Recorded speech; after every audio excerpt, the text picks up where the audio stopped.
在里的想平安满足，宣告耶稣。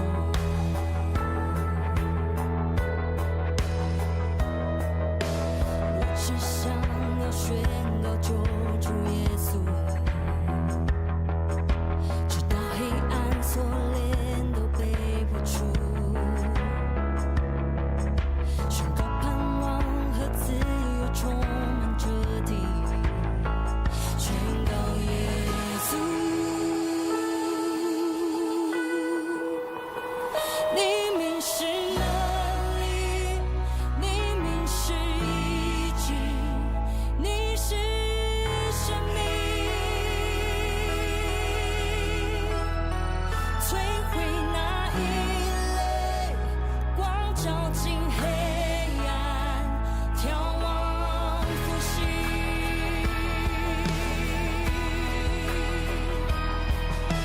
我只想要宣告救主耶稣，除去所有恐惧，所有焦虑，释放每个被忧郁捆绑心灵，宣告耶稣。你名是能力，你名是医治，你是生命，摧毁那一类，光照进黑暗，眺望复兴。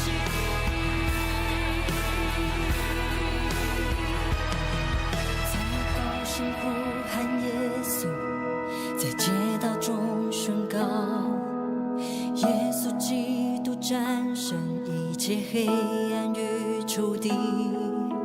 我全家属于耶稣，宣告只生存命。耶稣，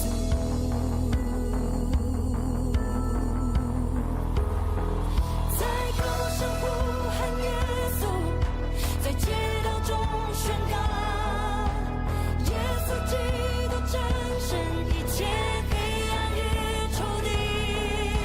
我全家属于耶稣，宣告只生存命。耶稣，你名是能力，你名是医治，你是生命，摧毁那一类，光照进黑暗，眺望复兴。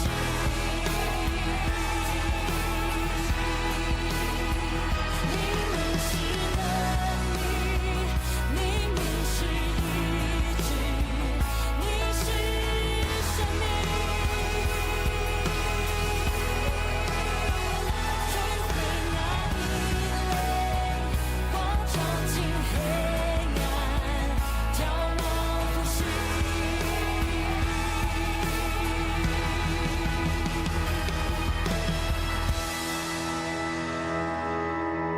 我只想要宣告救主耶稣，在每个心思意念中掌权，在你同在里的生平安满足，宣告耶稣。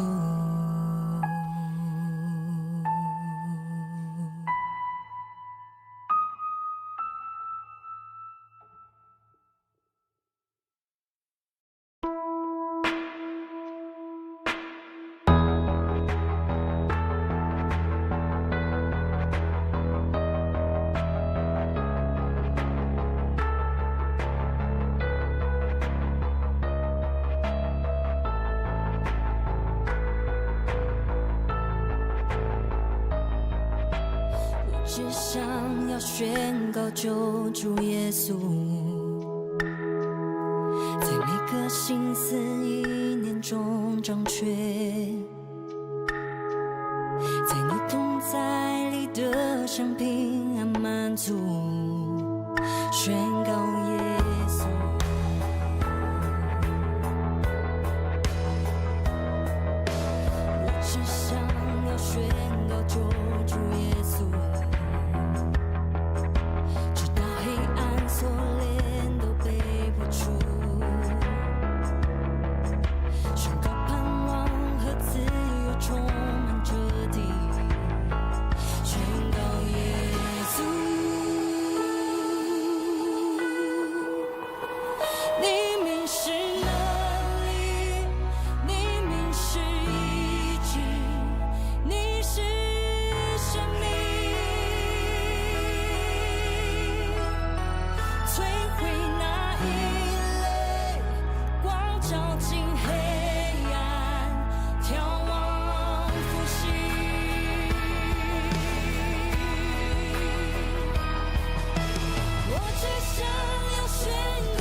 黑暗与仇敌。我全家属于耶稣，宣告至圣尊名。耶稣，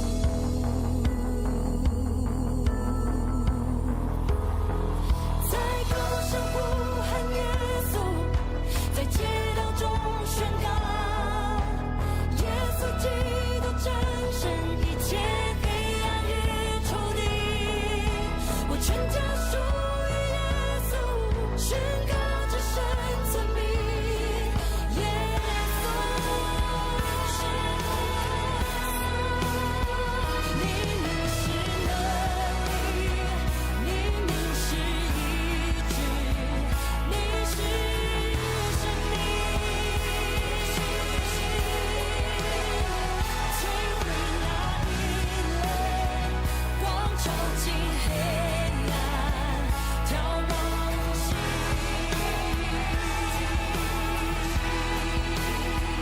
你名是能力，你名是医治，你是生命，摧毁那阴冷，光照进黑暗，眺望复兴。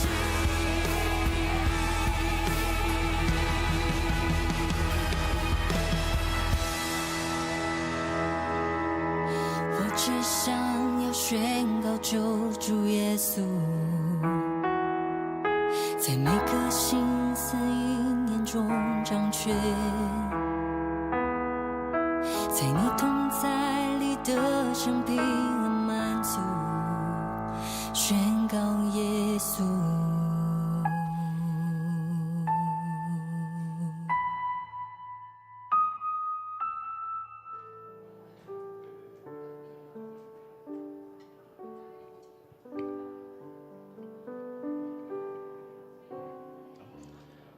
弟兄姐妹平安，这时候我们礼拜要准备开始了，请大家预备心。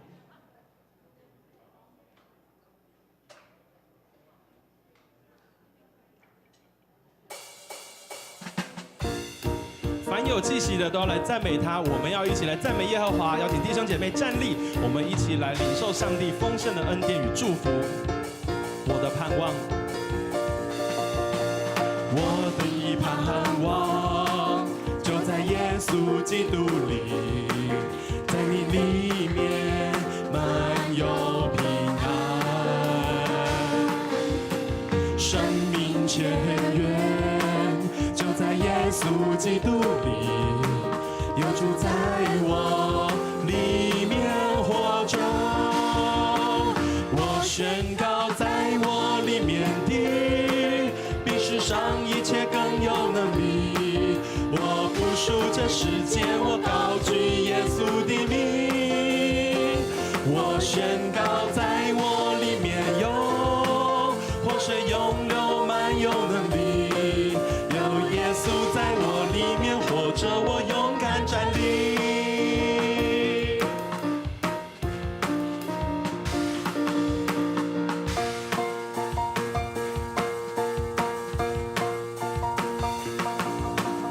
我的盼望就在耶稣基督里，在你里面满有平安，生命泉源就在耶稣基督里，有主在我里面活着。我宣告在我里面的，比世上一切更有能力。我不属这世界，我高举耶稣的名。我宣告在我里面有活水涌流，满有能力。有耶稣在我里面活着，我勇敢站立。有主在我里面，没有惧怕，能战胜仇敌。有主在我里面，没有惧怕，还得胜有余。有主在我里面，没有惧怕，还战胜仇敌。有主在我他还得胜有余。我们来宣告，我宣告在我里面的，比世上一切更有能力。我不属这世界，我高举耶稣的名。我宣告在我里面有活水涌流，满有能力。有耶稣在我里面活着，我勇敢站立。我宣告，我宣告在我里面的，比世上一切更有能力。我不属这世界，我高举耶稣的名。我宣告在我里面有活水涌流，满有能力。有耶稣在我里面活着，我勇敢站立。有耶稣在我里面活着，我勇敢站立。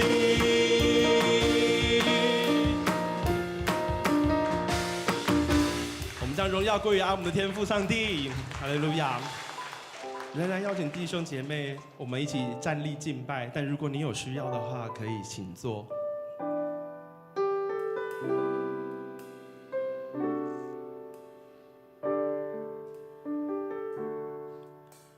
圣经里面说，天父何等爱我，不管做对做错，爱我一样多。认识你之后，不再为自己活，愿神灵帮助我，能经历你更多。深不见底的爱，没有别处能找到。爱你心想造我，深深认识我，我每一根头发，天父你都细数过，恩典如繁星一样多。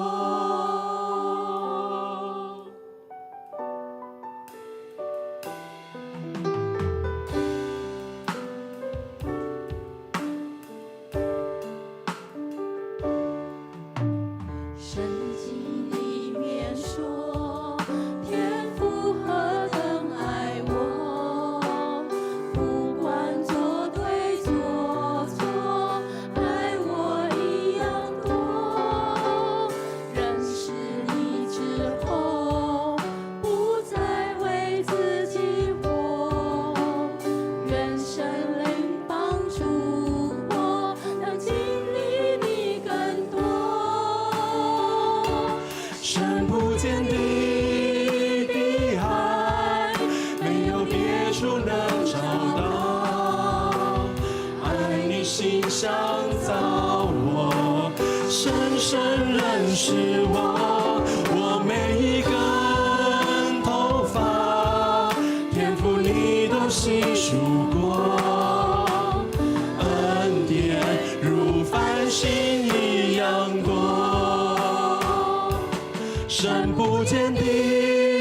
的爱，没有别处能找到。爱你心想造我，深深认识我，我每一根头发，天父你都细数过，恩典如繁星一样多。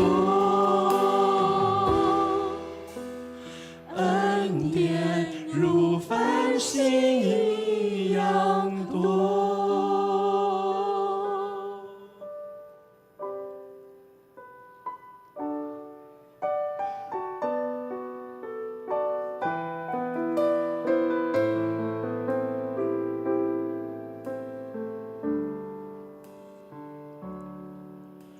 我放下自己，来到你座前。圣灵降下平静我的心，在你爱里，天父你为我重新的生命，自己分离，与我更靠近，相遇基督里。我把自己全人交给你，全心交给你，献上这心灵，诚实敬拜，在你同在里，负担和重担都交给你，在你脚前哭泣，跟随你心意，我愿意。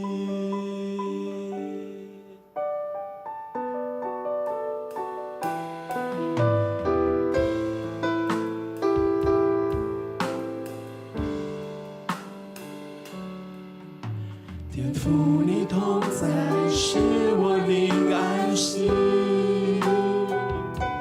心思和意念都属于你，倾听你声音。耶稣来亲自带领我生命，每个决定，每一个脚印都在基督里。自己全人交给你，全心交给你，献上这心灵，诚实敬拜，在你同在里，负担和重担都交给你，在你脚前哭泣，跟随你心意，我愿意。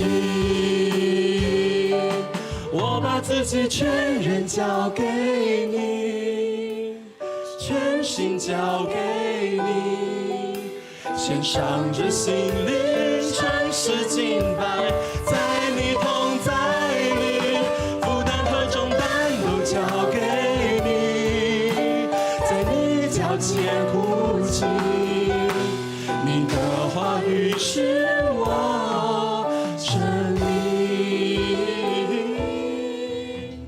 跟随你心意，我愿意。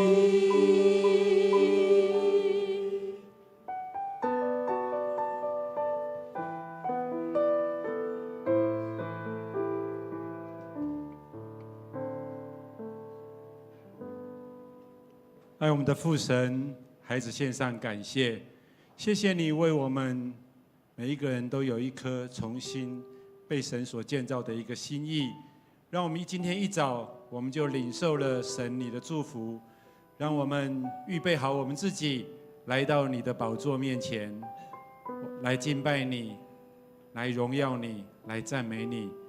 谢谢你赐下这么好的一个时间，这样的时光，赞美你。主，愿我们的心意，神你看见了，你听见了，也愿我们每一个人，就像这首歌写的一样，我们将自己全人都交给你，全心都交给你，献上我们这一个渴慕的心灵，诚实的来敬拜你，与你同在这个会所当中。谢谢你，孩子祷告，奉靠主耶稣的名，阿们。接下来我们来奉献，请坐。奉献是基督徒感恩的表现，是出于甘心乐意。如果你不明白奉献的意义，请用祷告来表达你的感恩。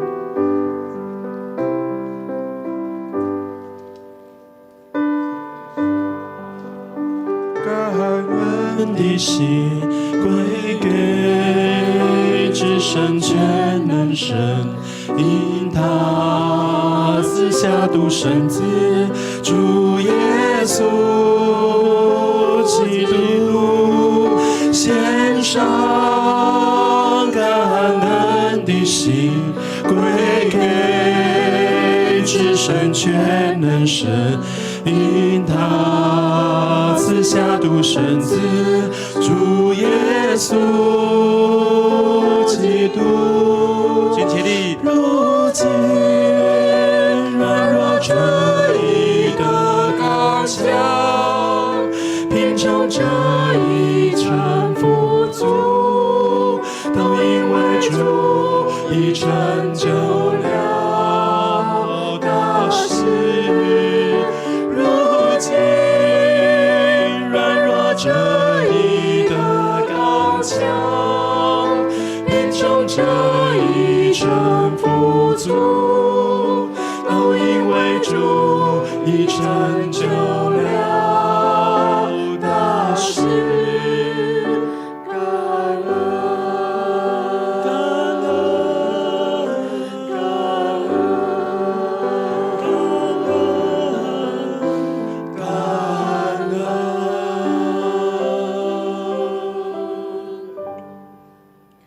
天父，我们感谢你，在过去的日子，你赏赐丰盛的恩典，赐给我们生命气息和各样的所需。我们所拥有的一切都全然来自于你，我们献上感谢。我们甘心乐意的将主所赏赐的带到你的面前，求主悦纳。我们由衷的奉献能成为支持教会的各项事工所用，使福音得以广传，荣耀主的圣名。也求主保守我们的心，使我们能成为忠心的好管家，照着你的心意来运用钱财，使福音兴旺，造就教会扩张主的国度。我们将你所赏赐的时间、金钱、才能献上，求主悦纳。孩子这样祷告是靠主耶稣基督得胜的名求，阿们。请坐。我们先来读今天的金句，记载在以西结书3章21节。我们一起来念，预备来。要是你警告他不可犯罪，他接受你的警告，不再犯罪，他一定活着，你也可以不死。以西结书3章21节。再一次，要是你警告他不可犯罪，他接受你的警告，不再犯罪，他一定活着，你也可以不死。以西结书3章21节。好，各位弟兄姐妹，大家平安。平安。我们今天的进来的时候，你会拿到2张选票。好，牧师现在要花10分钟的时间，好来带领大家来操作。好，如果你有这2张选票，请你先拿第一轮的红色。好，那等一下你要扫这个 QR code。好，那如果你没有扫 QR code， 你可以请旁边人协助。好，那如果你没有手机，等一下你可以跟旁边人来借。好，那如果你借不到的话呢，等一下礼拜后，我们在教会的1楼49号，我们会有一个解说台，或是下个主日我们会再做一次啊，你可以再来研究。好，那现在请大家拿出这个票，然后扫 QR code 会进入一个网页，叫做电子投票系统。因为我们要在9月28号来进行我们的和会选举。好，那过去我们的和会选举呢，光第一轮的开票就要将近30分钟啊。好，所以很花时间。好，所以我们今年采用电子投票。好，那这也是所有教会长老教会当中第一次来尝试在教会的和会用电子选举。好，那你现在那你拿到这个电子投票系统，它要求你输入8位数的密码金钥，投票金钥。对，好，那就让大家先尝试。好，就是说，万一你的选票不见了，或是你掉的时候呢，拿到的人也没有办法投票，因为我们要到一个宣布开始投票的时候，它才会开放。好，所以你会先，如果你动作比较快的人呢，你拿到这个票也不能够预投，好，不能够事先投。好，那我们现在模拟呢，就是说，好，我们等一下牧师会讲解完之后，好，我会来说，牧师说我们现在开始来投票，好，那就会进入，好，就会进入。好，所以我再给大家15秒钟。好，你可以拿这个第一轮呢，不要拿成黄色哦，上面有写第2轮，是我们等一下做第2次。第一轮的，好，那就进入这一页。你可以先把你的金钥数字，好，那可以先打上去。好，没有拿到吗？没有的话，你可以举个手，好，去我们的招待，好，可以拿给。对，没有选举权没有关系，好，因为你只要学习一次，以后你就都会了，好，只要学一次就好了。好，所以呢，就算你现在还不是迦南教会的会员，好，但是你也可以先学习来使用。好，那我们现在就来宣布我们要开始来投票。好，那我们就会请后台来打开我们的这个投票系统。那你就输入你的金钥之后，金钥正确，好，它就会进入。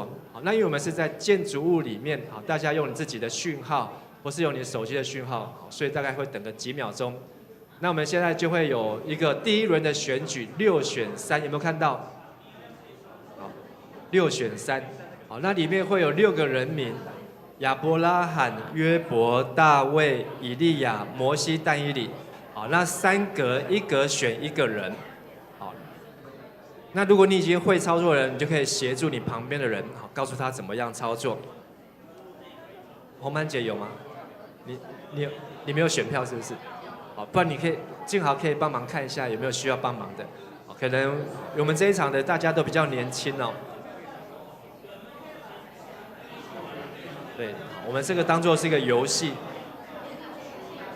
我们现在要选3位长老，啊，那有6位的候选人：大卫、以利亚、摩西、但以理，还有亚伯拉罕跟约伯。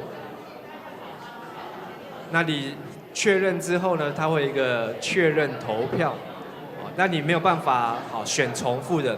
如果你3个都选重复呢，它也会自动把你剔除哦。好，那当你确认之后，它会有一个红色的框框告诉你说，请确认你的投票内容是不是这几位。你可以比这个少，但是没有办法多。那当你红色按下去确认送出呢，它就完成了。好，那我们现在已经有25个人已经完成了。好，我们这一场真的动作快很多啊！好，现在已经有28个人完成投票了。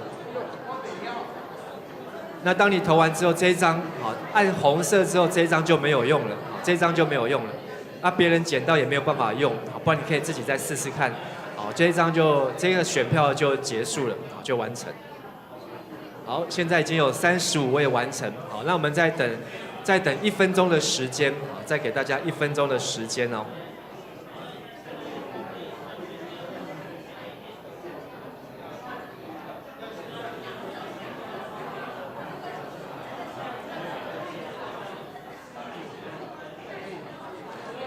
如果你有问题的，也可以请穿背心的同工协助。好，如果你没有手机，也可以帮忙。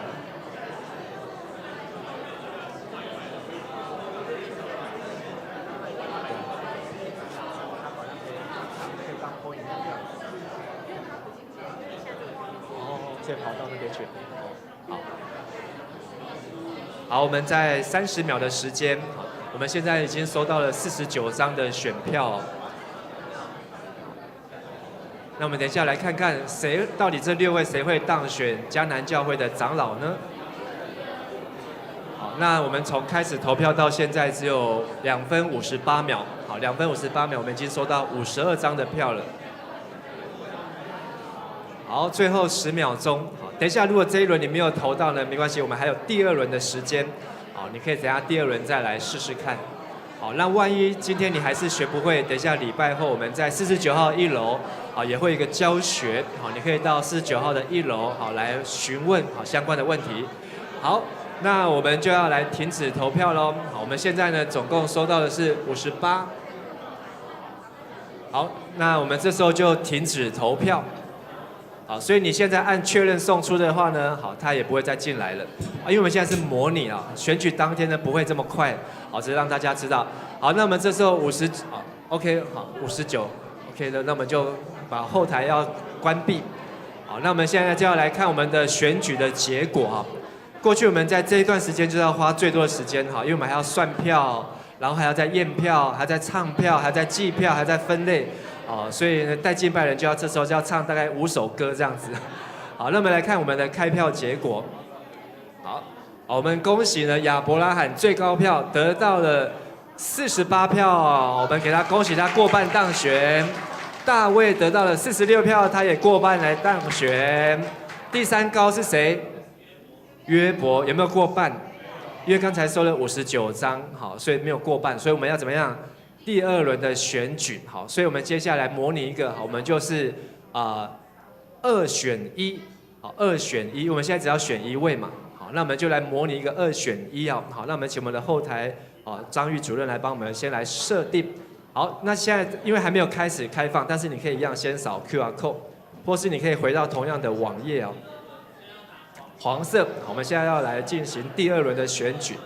好，那我们只能够从2位里面来选出1位。那你现在输入金钥好还不能够送出哦，因为它还没有布置完成。但是你可以先把金钥先打好。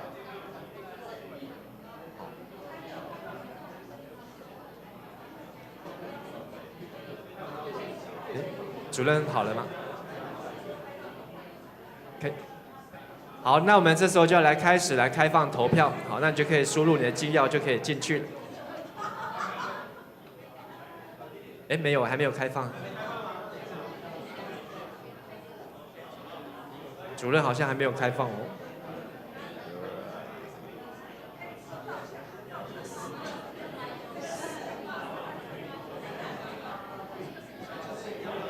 OK， 好，现在可以进去了哦。那我们现在是只能够2选1哦。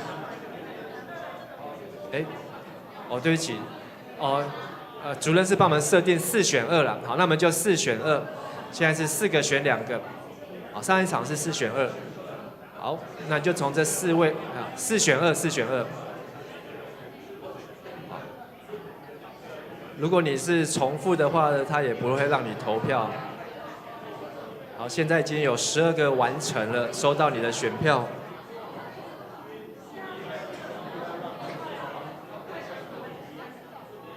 好，那我们现在有收到16张的选票。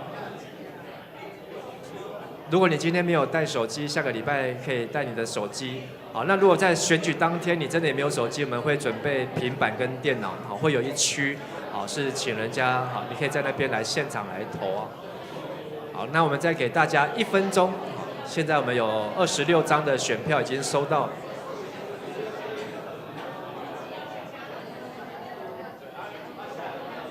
好，那因为我们今天是没有限定，好，就每个人都可以拿这个选票，好，当做一个学习。好，那今天如果你学会电子投票，好，以后你有迦南会员的资格，好，我们会按照这个方式继续来操作。好，现在已经有38张的选票。好，42张，好，那你可以同时从荧幕上面来对照。好，在30秒钟。好，感谢大家的配合，大家都学得很棒哦。好，大家手机都操作得非常的好，所以对年轻来讲哦，应该不是问题。好，那在上一场礼拜当中，好，也大概有将近1半的弟兄姐妹都可以使用。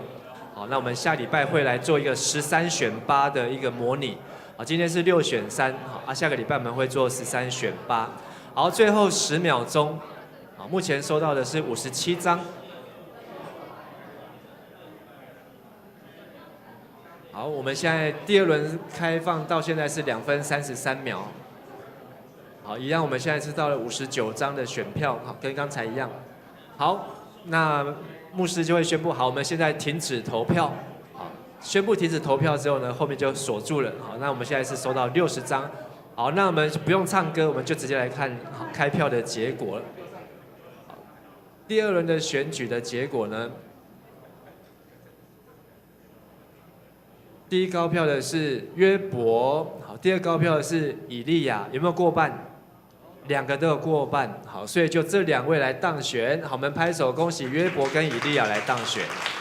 好，那这就是我们在9月28号的和会要来进行的电子投票。好，那我们已经花不到10分钟就完成了2轮。好，对，因为我们会把它剔除掉啊，因为我们现在是模拟。好，那我们来看一段影片啊。我们有一个上个礼拜6，我们有一个福音茶会。好，那我们一起来看这一段的福音茶会的回顾。按一下，好，还有音乐，那个音乐打开一下。我们上一礼拜的福音茶会，我们总共有40位的 Base 的来报名啊。好，当天来的有38位。好，那我们透过诗歌、游戏、见证、信息，还有呼召。好，那38位当中有将近30位好来决志接受耶稣。好，那他们非常的清楚，他们就是要接受耶稣，所以他们举手还来到台前，台前还上台，上台之后他们回去之后还写了一个签名，好，是他决志祷告文。好，所以我们为这38位决志要信耶稣的将近30位啊，要决志信耶稣的弟兄姐妹来恭喜。好，那我们也邀请他们来参加，在接下来这个礼拜6有 A1 的。初心造就是这个礼拜6的下午2点到4点。好，那我们也希望我们能够透过1年，我们上半年有春天的纯利嘎挂福音茶会，下半年秋天叫做什么？九力八卦的福音茶会啊，让我们能够让更多的慕道友能够来听见耶稣的福音，也能够帮助他们来做出勇敢的决定。今天有看到有在这当中决志的新朋友啊，他今天有来参加我们的主日啊。那这样子的决志呢，这样子的呼召呢和邀请呢，是成为他们人生当中很重要的一步，就是让耶稣能够带领他们来走人生的道路。而且呢，我们透过不管是据点，或是小组，或是中联大学，或是我们的家人，或是我们的邻居，好像秀兰姐就是邀请她乘客，把乘客都带来去参加福音茶会啊，所以我相信，上帝能够用各样的方式来做工，那也相信我们能够有更多的慕道友，更多的新朋友能够来认识主耶稣，能够成为我们的一份子。所以我们愿上帝来祝福这些的慕道友，也希望我们大家都能够平常就多关心我们身边还没有信耶稣的人，跟他建立好的关系。当我们下一次福音茶会你要邀他来的时候，他就很愿意的来接受你的邀请。所以方法很简单，就是平常跟他建立好的关系，多关心他。或许下一次不论搞不好还不用等到明年的春天，或许在圣诞节，或许在感恩节，你也有机会可以邀请他来参加教会的活动，你也有机会可以在小组里面可以来带领他们来认识耶稣哦。所以我们为这些来参加的福音朋友，还有接受耶稣的这些福音朋友 Best 们，我们再次拍手来恭喜他们。那我们也谢谢这些外展部门，我们的同工们，他们在这边的付出还有努力啊，愿上帝来赐福。好，那这个是最后的大合照。那我们这个选票呢，在选举之后呢，它就是作废了，所以你可以直接带回家做纪念。好，那你下次再选举再拿来用呢，是没有办法使用的。好，把时间交给我们的值日长老卢山。好，我们来报告。我们刚刚已经做过预习了哈，我们9月28号就是下礼拜天，我们在这个地方我们会召开那个临时的会员及合会，然后选长老跟执事。那当天无法出席的，请麻烦跟小组长或者是小会书记，在9月27号礼拜6以前，以书面或当面的形式的方式来做请假。然后侍奉部门，9月17号有一个社区的讲座，10点半到12点。是由万学平医师要来教导我们如何正确的解读健检的报告，欢迎来参加，这是线上的。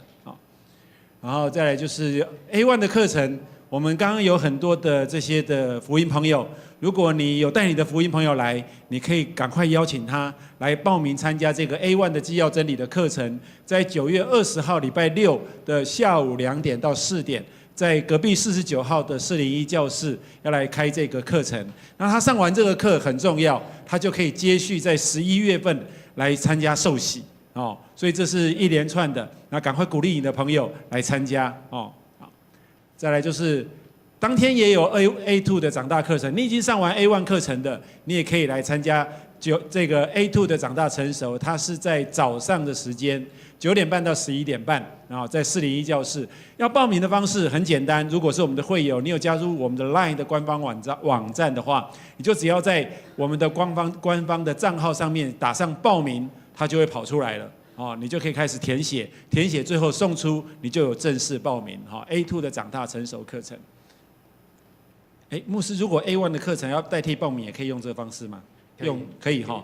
如果我们的会友要帮你的福音朋友Best 来报名的话，一样用这个方式就可以报名了，不一定要49号有纸本可以写。49号也有纸本可以写。好，那再来就是9月份的寿星我们请9月份的寿星起立好吗？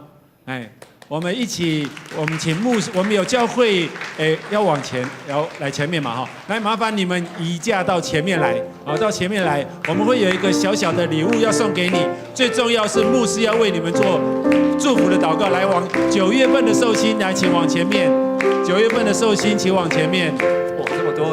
好，来面向的会众，面向的会众，然后我们请招待的同工来送给他们礼物。祝你生日快乐，祝你生日快乐，祝你生日快乐 ，Happy birthday to you，Happy birthday to you，Happy birthday。birthday to birthday，Happy birthday to you。还有那边还有一个，那边还有一个小，哇，哎，我们周报上面的第12页总共有69位啊，在教会好像有漏掉一个人的名字，还有漏掉一个，这礼拜有新增。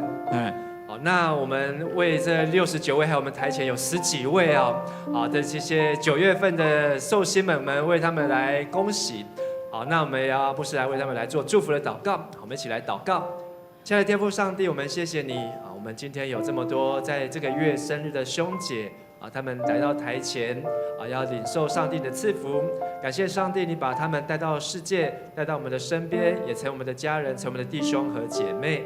愿神你的赐福在他们的身心灵，让他们与神、与人、与自己都能够有和谐美好的关系。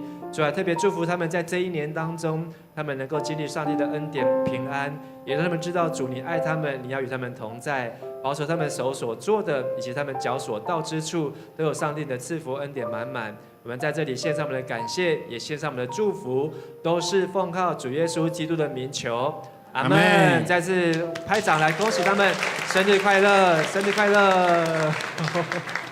好，请回座，请回座。好，我们来介绍今天有3位我们的来宾。好，第一位是燕南飞，哦，他名字好好听哦。哦，燕南飞，燕弟兄，哦，他是，请坐，请坐。他是从中立来的哈，他从中立来的，哦，我们欢迎他。那还有2位，他们是今天一起来的，他们是由我们的会友黄佳慧姐妹她介绍来的。那个第一位是刘雨婷，然后还有一位是倪美珍。好，这2位他们坐在旁边，我们一起欢迎他们，谢谢。哎，他们2位都是住在桃园区，住在成功路跟住在崇法街啊，都很近。好，我们欢迎他们。好，那我们一起来读今天的经节。今天的经节是记载在以西结书12章1到7节。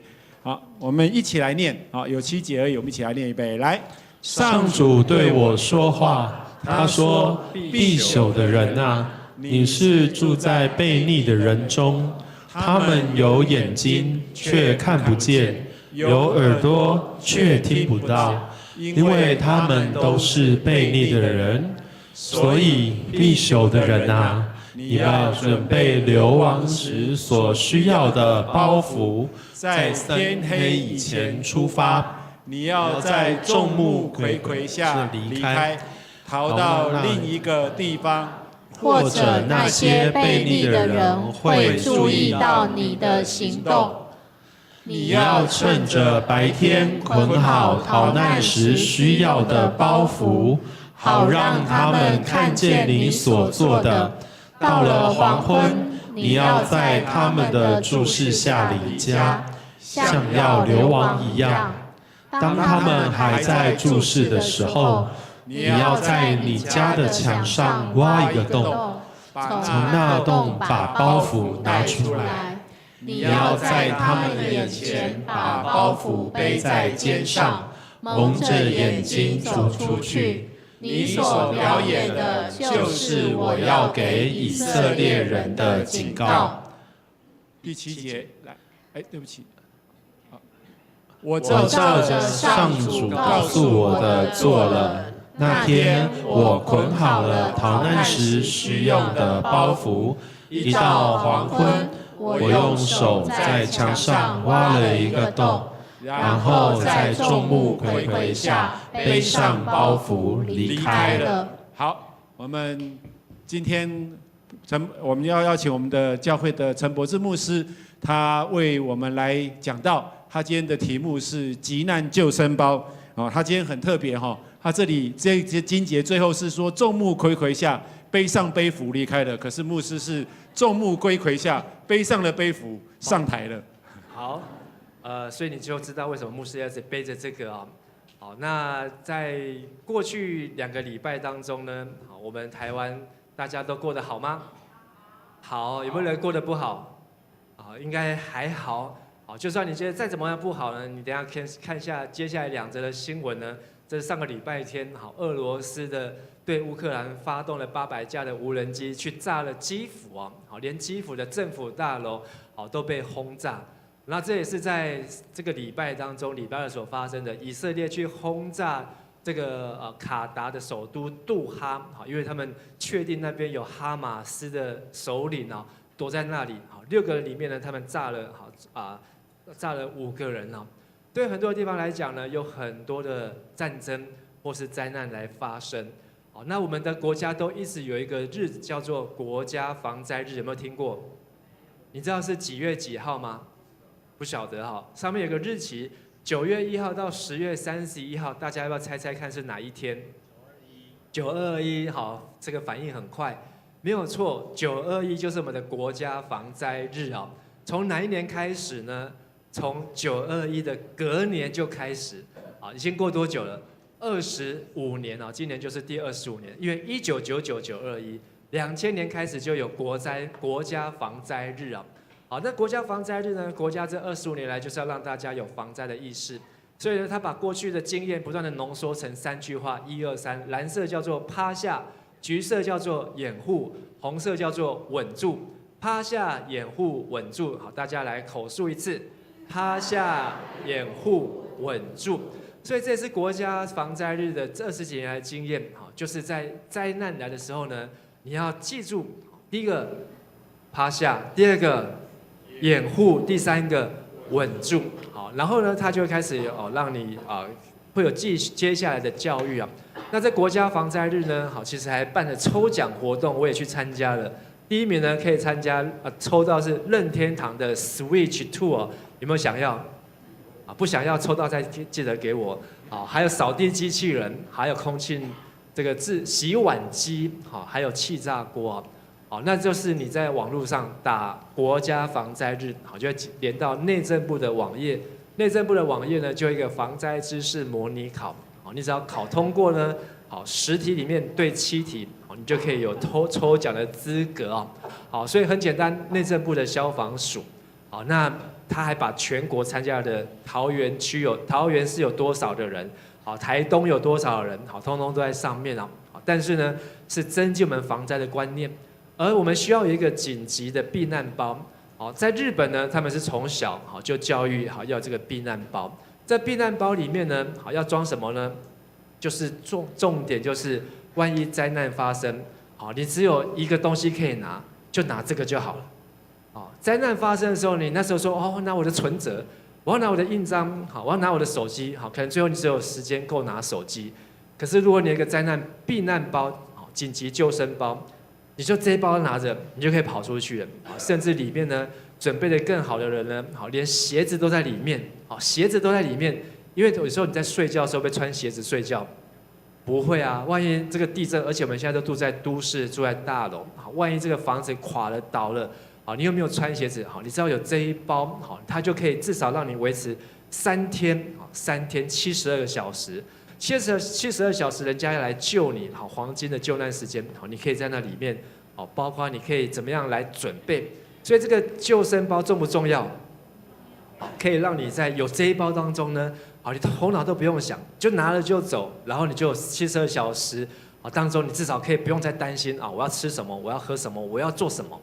都在这个里面而且这个救生包呢，我们的国家有建议，你要每半年要更新一次，里面有什么这些的内容呢？你都要过期的，你要换新。那这个市面上也可以去买，如果你不想自己准备，上网去买这一包呢，在网络上2480。首先它有一件是什么呢？太空衣，有没有看过太空衣？太空衣就是这一包，这一包的用途是做什么呢？万一是在冬天，万一又有寒流，万一只有3度，万一又没有暖气，你又没有外套，你只要把它打开，它可以打开很大一张，然后这个可以2个人，甚至小朋友3个人可以包在一起，一个晚上你不会失温，你不用带一件很厚的外套，你只要这个太空衣这个一件大概100多块钱，一件100多块钱。然后呢，里面还可以有打火机，然后呢有这个是一个像火种一样，可以让你很快速的点火，那打火机才可以慢慢的用。好，包括刀子啊、水壶啦，好，这个手电筒啊，加上多功能的，还有低音哨。这个低音哨呢，好，为什么不是高音？好，因为高音要吹得很用力，声音才传得远。但是低音哨只要轻轻的吹，它就是低频，声音就可以传得很远。好，所以你就算已经可能是受伤了，不能行动了，好，但是呢，你是要吹低音哨，好，外面的人还是有机会。好，那我准备不是低音哨，我准备是个电子喇叭。好，你只要用手按下去就好，连吹都不用吹。好，然后呢，还有盐巴。好，在这当中你可以补充你的盐分，不会水分流失，好，不会虚脱，开罐器啦，好，防水袋这一些。好，那这些呢还可以好加上你自己想要抓的东西，像我想要吃巧克力，我就装了巧克力；我觉得需要手套，好，我就放了手套；我觉得还需要行动电源，我就放了行动电源。所以牧师也花了蛮长的时间，好思想，这么小一包，好放什么东西，我可以在第一时间拿了就走，好，所以你可以利用这个机会，好，那市面上有五花八门的，你也可以去买，你也可以去准备自己，好，但是呢，我们是住在哪里？台湾，台湾会不会有地震？会不会还有比921更大的地震？希望不要，但是我们没有人敢可以保证说不会有。好，所以我们的这个耐震呢，我们的结构都有在增强。你会发现921之后，台湾的大楼、台湾的房子啊，越来越坚固，连101都盖起来之后，哦，都不会在这个311的大地震当中，好331，好，它都撑得住哦。好，所以，但是我们还是希望好能够有这样子，因为你也没有办法保证说，虽然桃园是台地，它的下面都是这个石头。好，所以它比较坚固，但是你也很难保证说大地震来的时候呢，你又刚好人不在桃园的话怎么办呢？好，所以我们都需要一个防灾的观念。好，这3个口诀，好，第一个就是趴下，第二个就是掩护，第3个就是稳住。好，那这3个呢，至少你就有这样的防灾的意识啊。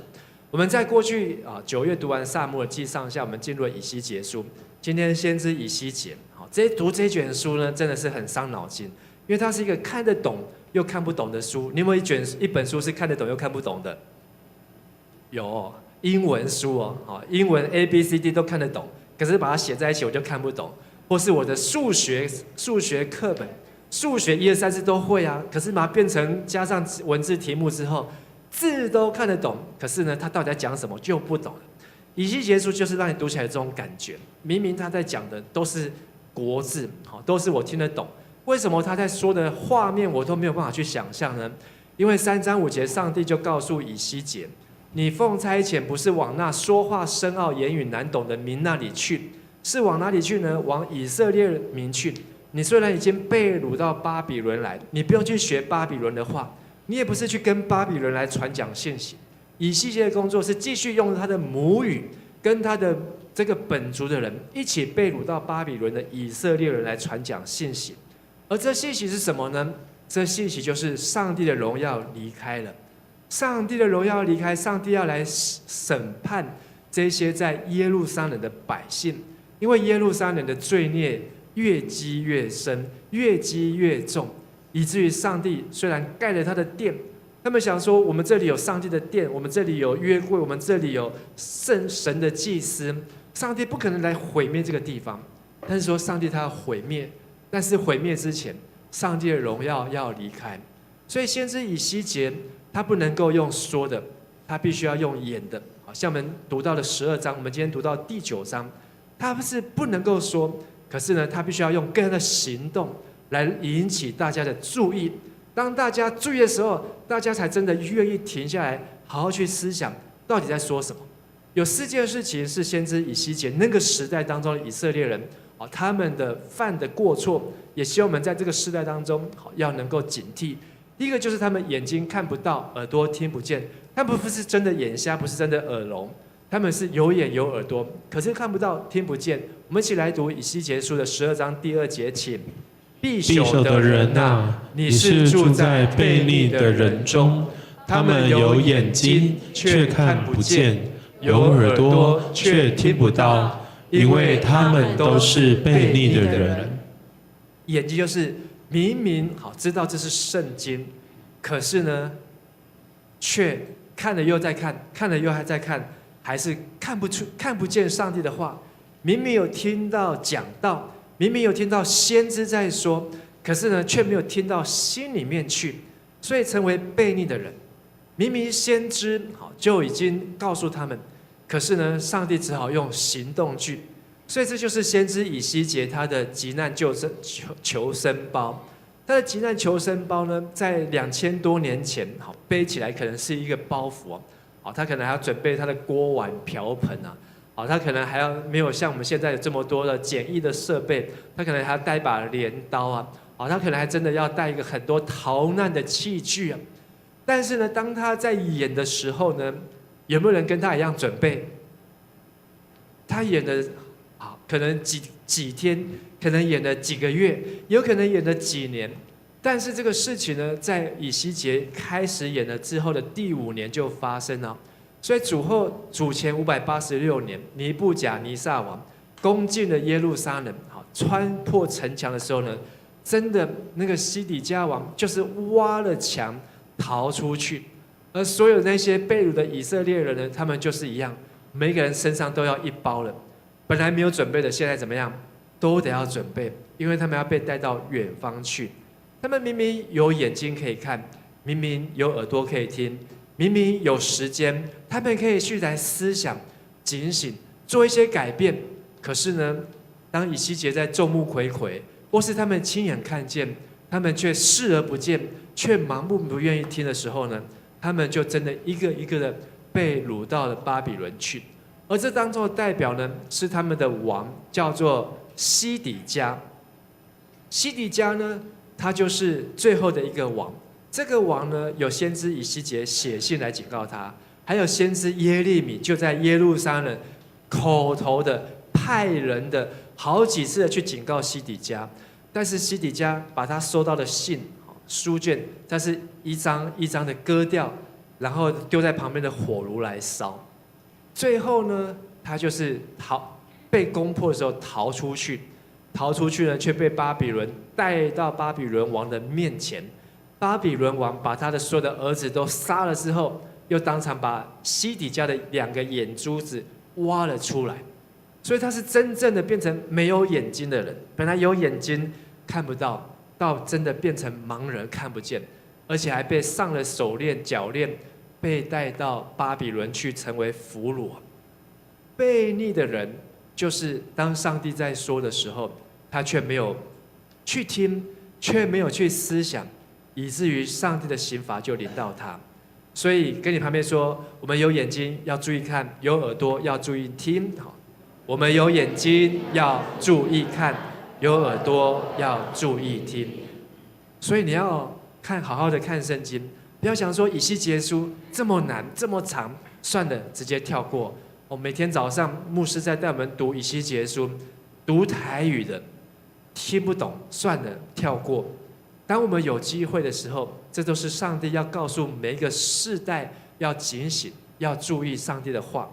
第二个，我们看到在那个世代当中的人是喜爱假信息，不爱真道理以西结书7章25节，我们一起来读：绝望的时候到了，你们要寻求和平，但不会有和平。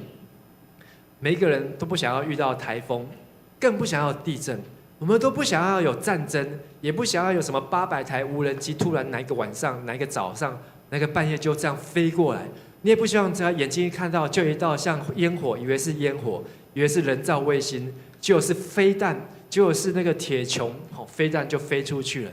我们都不想要看到那一天发生，大家都嘛想要和平，但是神却说，绝望的时候是你想要，但却不会得到。为什么？因为真正的和平是在耶稣基督再来之后。跟你旁边说，真正的和平是在耶稣基督再来之后。真正的和平是在耶稣基督再来之后。耶稣还没有来，这个地上不会有真正的和平。跟我说一次，耶稣还没有来，地上不会有真正的和平。耶稣还没有来，地上不会有真正的和平。当你明白、知道而且相信，你就会开始预备了，你就开始不会活在假信息。哎呀，不会啦，我们台湾现在过得多好。哎呀，没有问题，我们的联合国绝对可以的。哎呀，现在乌俄战争，好，你只要选上谁当总统，好，让川普去跟他们请客，吃个牛排，喝个咖啡，几小时就可以解决。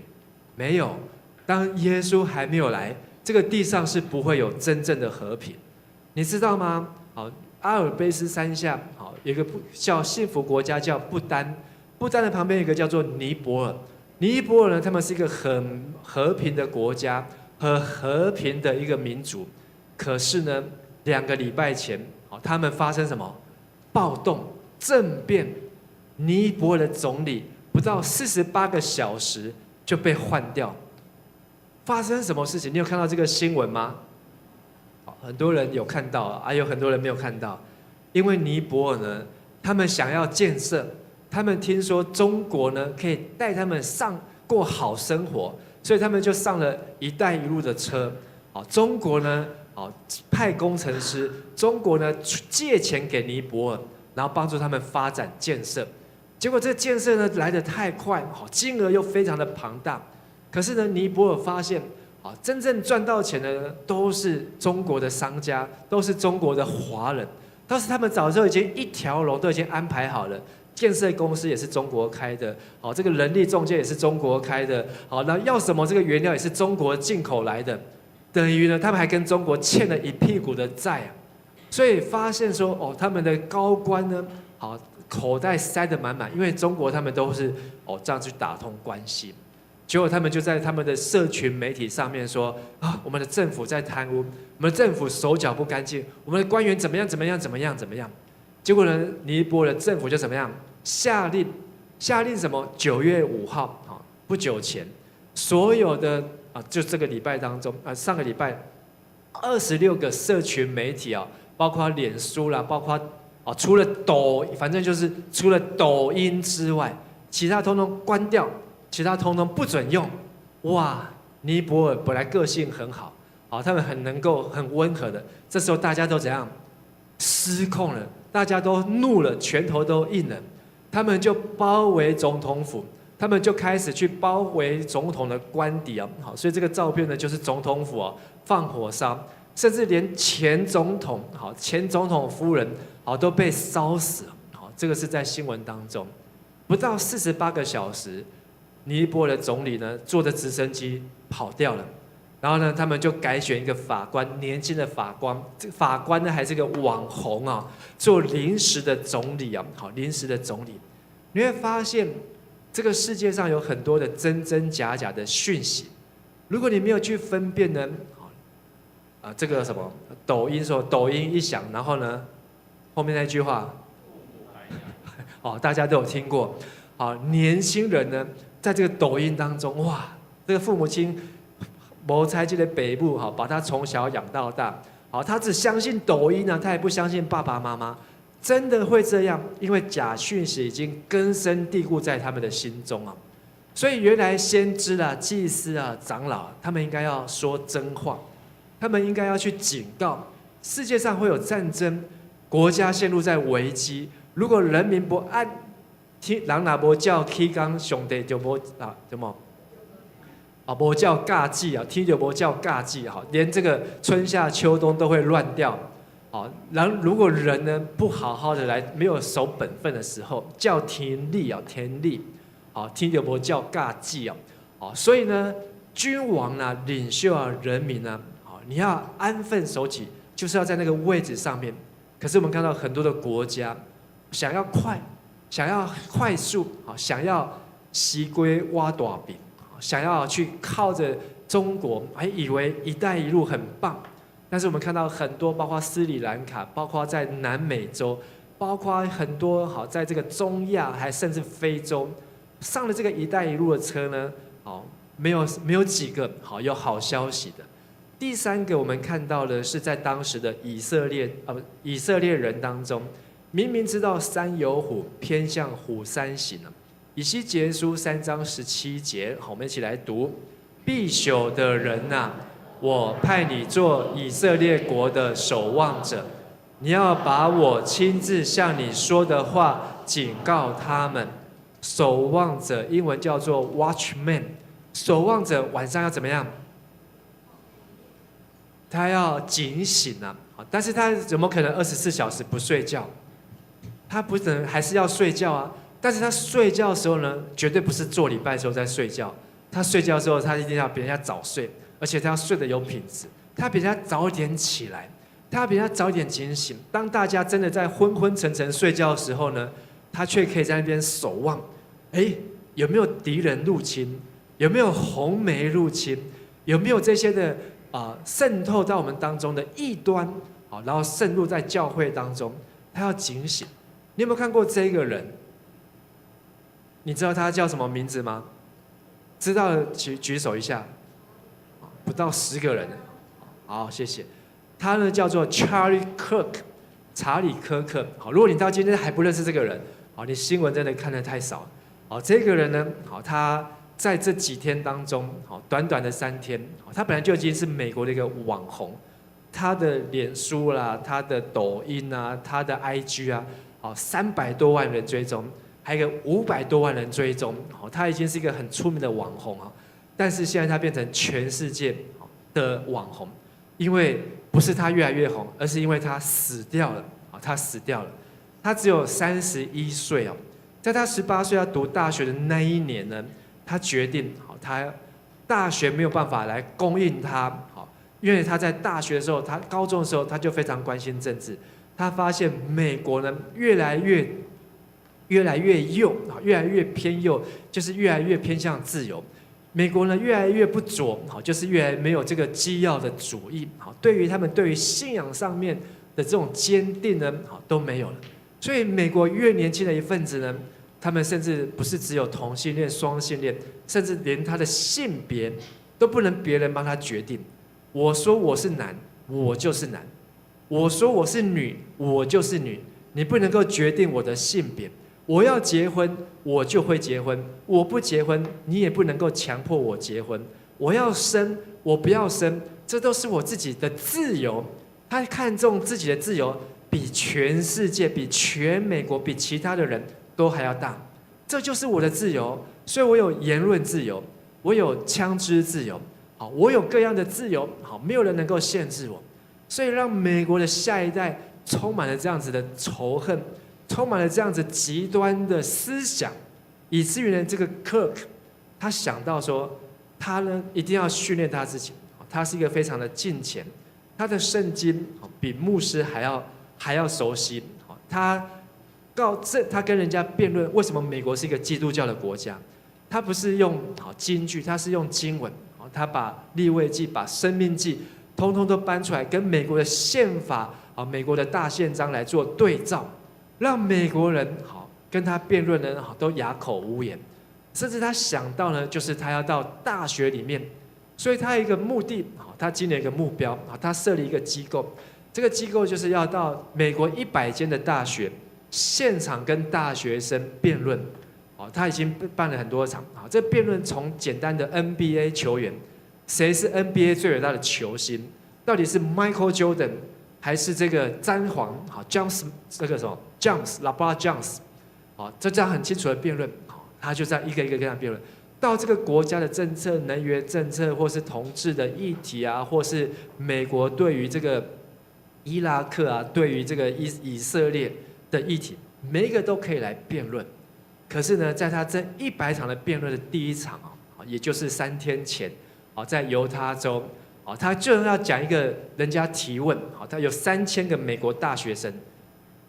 你说台湾美国很自由，你要把大学生叫出来听演讲辩论很难啊。可是那一天有3000个美国的大学生出来要听他的辩论跟演讲。可是讲到一个枪支的议题的时候呢，他就被人家从180公尺的地方开枪打中他的脖子只有第一枪就打中。后来抓到那个人3天之后抓到，那个开枪人只有20出头你觉得一个20几岁的年轻人有办法一枪就打中一个200公尺外面人的脖子吗？这很难想象，这可能都是有训练过，甚至有人猜测，这绝对不是临时的，可能都是预谋的，可能背后都有人在支持，我们不晓得。但是这个人用他的生命，用他的勇敢啊，唤醒了很多的人，所以更多人去听他到底在说什么，更多人上网去查到底谁是 Charlie Kirk， 到底他在做了什么事情。他的妻子后来才知道说，哦，原来他的妻子还是一个州立小姐，是一个选美比赛的冠军啊，而且他的家庭呢很幸福哎，他才31岁就有2个孩子，一个女儿，一个儿子。他是在落实圣经的教导，好，人要离开父母，与他的妻子联合，好，然后呢，要生养众多，要活出上帝的形象，要怎么样去荣耀神？他是真的这样努力的在做，好，那他甚至呢，好被人家认为说，可能他以后会成为美国的总统，都有可能出来参选。结果他还没有选上总统，就已经被人家怎样开枪了。川普年纪这么大了，去年7月被人家开枪哦，他才31岁，才31岁，所以你可以看见这一些的敌阵营有多么样的害怕他，害怕他。明知山有虎，偏向虎山行哦。以西结，上帝告诉以西结说，当一个邪恶的人犯罪，他的思想被人家洗脑，当他心中目中无人，见人见神杀神，见佛杀佛。当他的心中呢，已经不害怕了，自以为意的时候，你要去怎样警告他？如果你去警告他，劝他改邪归正，如果这个人他不悔改，你不去警告他，我要向你追讨他的血债。你去警告他，他不悔改，你却不必负责。所以在我们这个世代当中，你可能不用看到别人，可能就在我们自己的家中，可能就在我们自己的小孩。我也跟我的小孩分享，你常常一天到晚在看美国的抖音，你认不认识他？他说他知道。你觉得他怎么样？从我的小孩子身上可以知道他对这个人的言论、这个人的信仰、这个人价值观到底是怎么样。你也可以知道你的孩子、你的下一代现在正在做什么样的思考和判断，而将来他们的选择又会怎么样，其实都可以看得出来。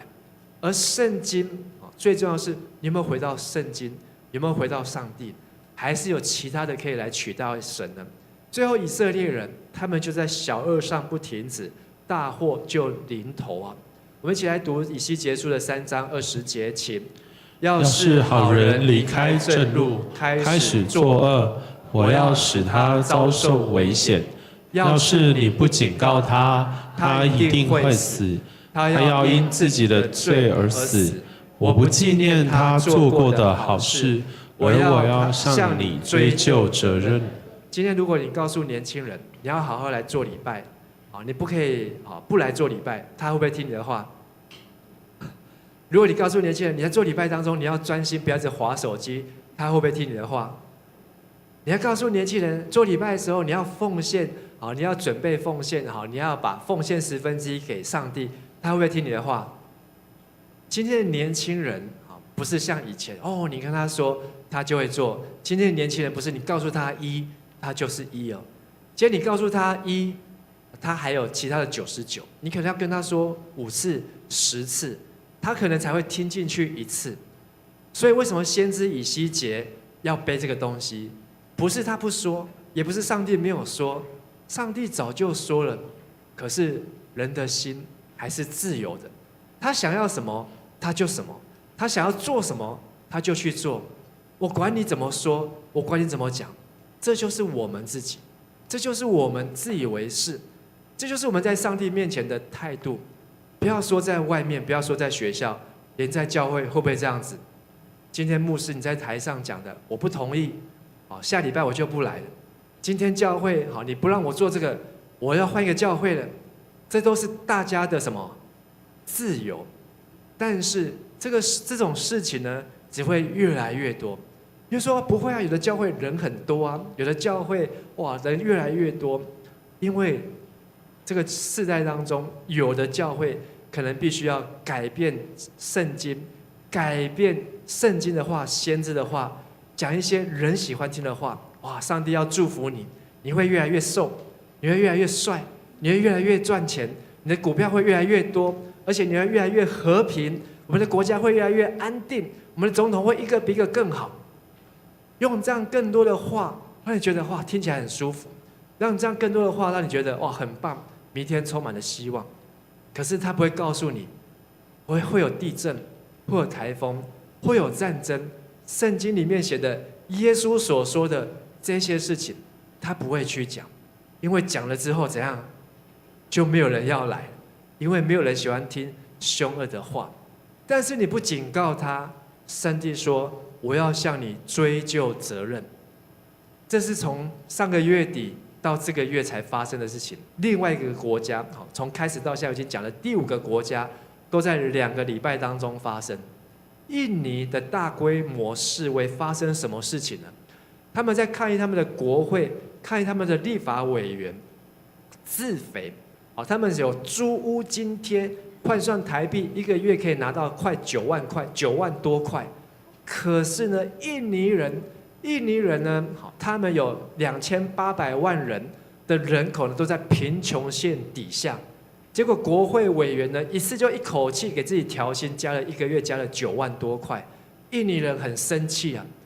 全印尼最有钱的4个人，比他们印尼1亿多人还要有钱。4个人的财产比1亿多人的财产还要加起来还要多。你看印尼人过得惨不惨？过得很惨哎！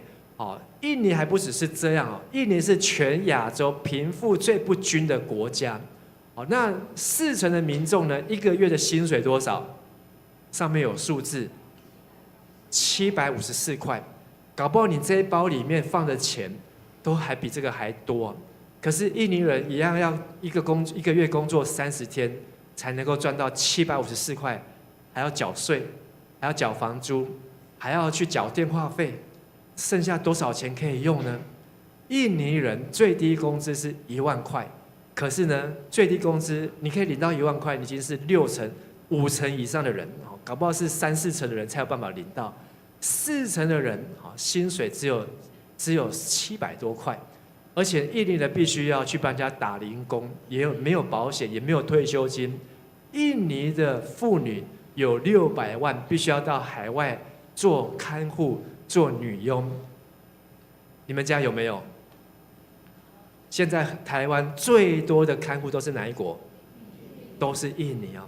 为什么？因为这个国家他们的政策，这个国家他们的立委，这个国家他们的国会就是这样子在搞。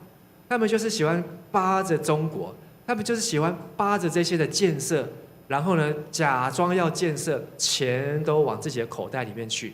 结果他们的百姓过这样的生活，到外面的国家做人家看护。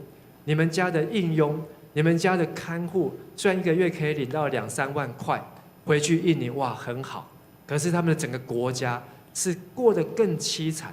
还不只是这样，印尼当中的华人很多都是中国大陆去的，只有不到印尼人口的2%，可是却掌控整个印尼8成的经济啊！印尼的华人的炫富呢，跟你在中国看到一样，开好车啦，拿名牌包啦。甚至请司机，都是请3个司机啊，因为请一个司机只要6000块就够了，所以呢，他们就家里面保姆啦、司机啦，都是基本配备，一天到晚出国。这个社会有没有先知去警告他们？印尼有没有教会？这些教会也是2万人的教会、4万人的教会，有没有去告诉他们的国家发生什么事情？我们还有印尼的牧师，很有名的牧师，都会来台湾来演讲，都会来台湾来办培灵会。可是他有没有看到他们印尼国家的问题呢？在印尼有没有基督教？有没有祭司呢？有没有长老呢？他们有没有真的在关心他们的国家的前途和未来呢？还是只有关心他们的教会？我们教会要突破1000，我们教会要突破1万，我们教会人要更多，我们要有更多的敬拜赞美。我们要有更多的特会，可是对于政府，政治的归政治，宗教的归宗教。牧师啊，你只要讲福音就好了，你只要继续办福音茶会就好了，你只要继续来邀请人家来决志洗礼信耶稣就好，其他都不要说，因为你一说，下礼拜马上就有人不来了，你再说下去，就有人要转教会了。先知以西结我不是说我是以西结，我只是我们因为读到以西结书，让我的感受是以西结他就在做这样的事情，没有人要说，或是说到没有人要听，他就只好背着他的背包，每一天白天包包装好，走出去在街上表现成难民的样子。昨天牧师就没有穿牧师服，我就穿着一副像难民的样子，在这边来跟他们讲道。我女儿说：“你为什么今天穿这样？”好，因为我要模拟那个以西结。在晚上的时候呢，他还不能睡觉。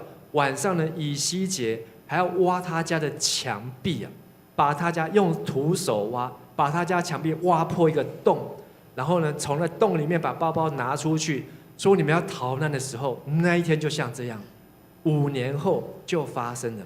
这是在先知以西结书所发生的事情啊。今天的金句我们读了一次，我们再来读一次。要是你警告他不可犯罪，他接受你的警告，不再犯罪，他一定活着，你也可以不死。当有一天，你已经准备好你的急难救生包，万一很不幸，这个急难救生包派上用场，而且万一很不幸，这个急难救生包真的必须得要拿出来用，那一天你会感谢谁？那一天你会感谢可能你有来参加今天的礼拜，你要感谢不是陈牧师，你要感谢是先知以西结。以西结书在每个世代当中，告诉了很多的基督徒要警醒，要为将来要发生的灾难做好准备。在真的有那一天来的时候，这都是必经之路，必经之路，因为这是耶稣所说的。战争只会增加，民攻打民，国攻打国，饥荒、地震、瘟疫，这一些只会变大。COVID-19 才离我们才3年，全世界最大规模的瘟疫就在我们这一代遇到了，以后再来有瘟疫只会更大，台风、地震为什么它只会变得更大？臭氧层的破洞只会变得更大，为什么？因为耶稣基督要再来。急难救生包告诉我们4件事情：有的人有眼睛看不见，有耳朵听不见，这样的人是什么样的人？悖逆的人，因为他不去用心去听。而急难救生包也告诉我们，绝望的时候到了，你想要的过的好日子，你想要可以一带一路，我们国家可以发大财，可以赚大钱，我们的国家可以好好建设，大家都可以赚得饱饱的，我们的城市每一个都可以像上海一样，我们的国家每一个都可以像北京一样，都可以像这个澳门一样。结果你想要寻求和平，却寻不见真正的和平是耶稣基督的来的时候。如果你去警告那个恶人，他们虽然作恶，但是因为自己的罪而亡。你知道他作恶，你有去警告他，你不必负责任。但是如果他接受你的警告，不再犯罪，你不但救了他，你也救了自己。所以亲爱的弟兄和姐妹，我不是说你今天开始每个都要像以西结，然后你出去讲这些不吉利的话，然后就变得没有朋友，不是，是你要为这个世代来祷告，你要为这个世代来准备，你要为耶稣基督再来做预备，来做准备，因为上帝的时候越来越近了，上帝的时候越来越近了。有10个童女，5个有准备，5个没有准备，5个还在那边滑手机，5个在那边告诉他不要再睡了，还在睡。但是有5个是他开始好好的去思想。我相信当新郎来的那一天，神一定会把那一些预备好的人带到他的家中。那些没有预备好的人，耶稣说他们就要在外面怎么样？哀哭切齿。希望我们不要遇到，但是这是圣经的话，我们一起来祷告。亲爱的父神，你的话是真实的，你的话是可靠可信的。虽然我们过很好的生活，过去2个礼拜当中，我们的股市破了纪录。过去的1个礼拜当中，我们的台湾在世界上，我们的台积电也破了纪录。但是这不代表我们一辈子都可以过好日子，也不代表当耶稣基督再来的时候，我们台湾不会没有可以躲过这些上帝的审判。主啊，求你让我们在今天的信息当中，能够用心灵去体会，也能够让我们用警醒的心来祷告，来预备。我们不是要苟且偷生，我们也不是要在这世界上只是多活一刻，多活1分钟，而是要能够像 Charlie Kirk 有一个为失丧灵魂的勇气，愿意到他们的当中，跟他们一起来对话，愿意牺牲自己，愿意把自己的性命放在危险的地方，因为要来把你的话语传出去。当我们警戒人，当我们真的帮助人的灵魂的时候，神你必定要纪念，神你必定要报答赐福。愿神你的话语与我们同在。我们这样子祷告祈求，奉靠耶稣的名，阿门。我们一起坐着来唱这首诗歌，跟随你心意，让我们能够放下自己，谦卑自己，来到上帝的宝座前。我放下自己，来到你座前，圣灵降下平静我的心，在你的爱里，天父你为我重新的生命，与自己分离，与我更靠近，相遇基督里。我把自己全人交给你，全心交给你，献上这心灵，诚实敬拜，在你同在里，负担和重担都交给你，在你脚前哭泣，跟随你心意，我愿意。那么一边唱这首歌，我们一边思想，我们要如何警醒，如何预备，让灾难来的时候，我们已经做好了准备。天父你同在，使我灵安息。天父你同在，使我灵安息。心思和意念都属于你，倾听你声音。耶稣来亲自带领我生命，每个决定，每一个脚印都在基督里。我把自己全人交给你，全心交给你，献上这心灵，诚实敬拜，在你同在里，负担和重担都交给你，在你脚前哭泣，跟随你心意，我愿意。我把自己全人交给你，全心交给你，献上这心灵，诚实敬拜，在你同在里，负担和重担都交给你，在你脚前哭泣，你的话语是我生命，跟随你心意，我愿意。我们一起来祷告。亲爱的天父上帝，我们要为Charlie Kirk 这个年轻人，为着他勇敢的生命，再次来祷告。虽然他还有很小的孩子，但是他已经把他的全人全心，他的全家都交在主的手中。相信上帝你在他身上的爱，也要继续在他的家人当中来宣扬，也在他的国家，也在这个世界上。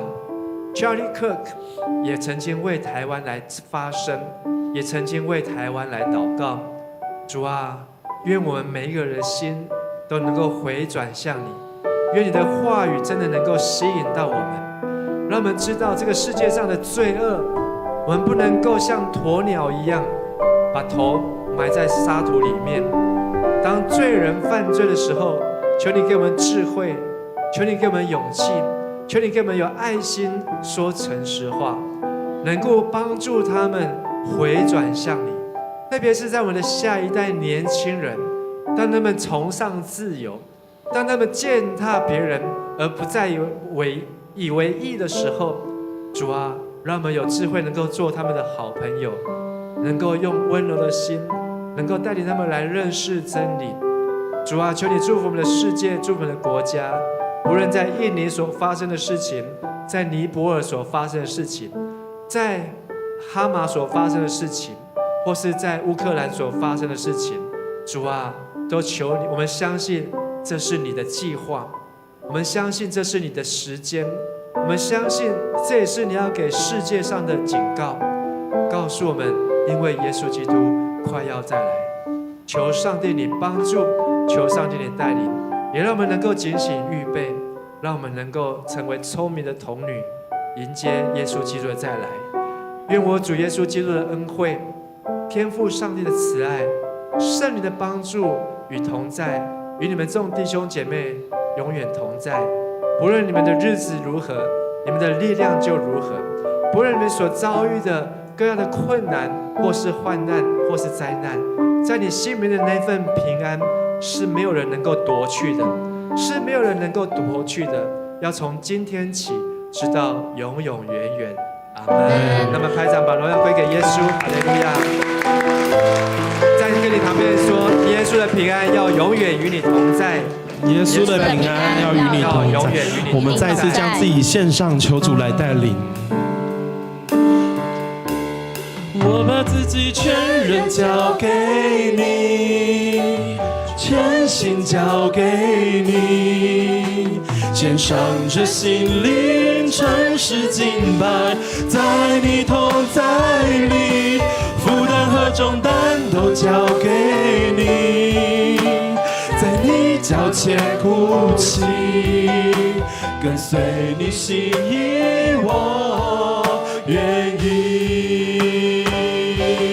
我把自己全人交给你，全心交给你，献上这心灵，诚实敬拜，在你同在里，负担和重担都交给你，在你脚前哭泣，你的话语是我生命，跟随你心意，我愿意。我们再次用掌声来荣耀，把荣耀归给主耶稣。谢谢赞美主。各位弟兄姐妹，请坐。今天的爱餐呢，一样要投20块钱。但是呢，今天的爱餐很特别，好，希望呢你也可以吃到今天的爱餐。好，那今天的爱餐呢，因为我们有一些弟兄姐妹他到外面去聚会，好，所以我们在12点半之后呢，可以再用20块钱可以打包带回去。好，所以如果你愿意的话呢，啊，你可以多准备几个20块。好，我们今天的聚会到这边。好，在你要离开以前，跟你旁边的弟兄姐妹说，好，神要大大的祝福你，神要大大祝福你，神祝福大家。